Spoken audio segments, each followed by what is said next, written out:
Ici, à Bamako, au Mali, l'Union européenne qui vient d'investir près de 20 milliards de francs CFA pour l'aménagement de 2500 hectares de terres irriguées dans la zone office du Niger. Ce programme vise à accroître les rendements agricoles au Mali et lutter contre l'insécurité alimentaire. Le Premier ministre était sur le terrain à l'office du Niger. Mohamed Diarra. Ce geste, qui n'a duré que quelques secondes, a une valeur incontestable puisqu'il concerne une somme fort impressionnante. Oui, près de 20 milliards de francs CFA. C'est la somme que l'Union européenne a décidé de débourser pour l'aménagement de 2500 hectares de terres irriguées dans la zone office du Niger. L'ouvrage que vous voyez derrière moi assure la mise en eau aujourd'hui de hectares, mais peut assurer la mise en eau de 7500 hectares complémentaires. En plus de la cérémonie d'ouverture de la vanne, le chef de gouvernement a procédé au lancement des projets de reboisement dans la même zone. Cette opération qui concerne la mise en terre de 1000 plants va créer de l'emploi pour 300 jeunes et femmes. Avec ce gigantesque programme, c'est un nouvel espoir pour la population de la 4e région et même pour tout le Mali. Cette troisième intervention de 2500 hectares de l'Union européenne va porter le niveau des aménagements à 110 000 hectares. 110 000 hectares sur un potentiel de 960 000 hectares. Et cela fait 14% du potentiel aménageable. Nous, bénéficiaires de cette parcelle, nous prenons l'engagement d'en faire un bon usage et faire profiter les autres populations pour la commercialisation de nos surplus de production.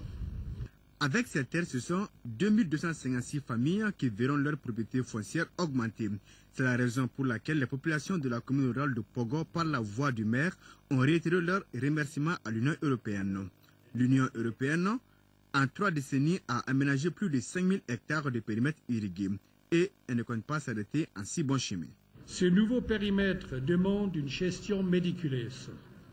C'est pour cela que nous avons mis en place des assistances techniques auprès de l'Office du Niger pour l'appuyer dans ses missions principales, c'est-à-dire la gestion de l'eau et la maintenance de ses aménagements. Les progrès sont considérables, mais les défis auxquels l'Office du Niger va faire face restent nombreux. La réussite de ce programme permet de créer des entreprises agricoles. Je le répète encore une fois, des entreprises familiales. Et c'est ce à quoi travaille le gouvernement du Mali. De grandes possibilités d'aménagement existent encore et des efforts considérables à déployer afin d'arriver à aménager les 350 000 hectares à l'horizon 2020. Pour le Premier ministre, il s'agit à travers de tels programmes de faire du Mali un pays exportateur de riz et d'autres produits maraîchers. Le problème de l'Office du Niger, comme vous le savez certainement, c'est qu'il y a à peu près 55 000 exploitations pour 110 000 hectares, ce qui signifie qu'une exploitation a en moyenne 2 hectares, ce qui est insuffisant. Le seuil minimum de rentabilité est autour de 3 hectares. Donc beaucoup d'exploitations l'ont, mais beaucoup sont en dessous.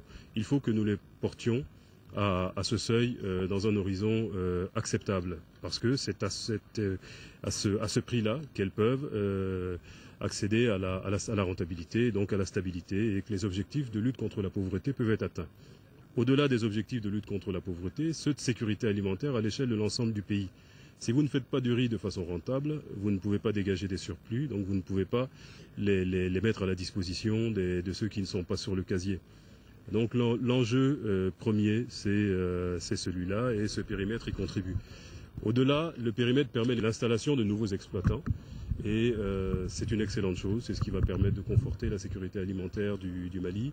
Autre volet non moins important de ce programme, c'est bien la pisciculture. Et le Premier ministre a visité une cage flottante gérée par une coopérative de 10 jeunes. Au total, ce sont 15 cages qui seront installées. Le séjour du chef de gouvernement a pris fin dans la capitale de Balanza sur une visite aux notables de Mbewani et de la ville de Ségou. Ensemble, ils ont fait la bénédiction pour la paix et la stabilité au Mali.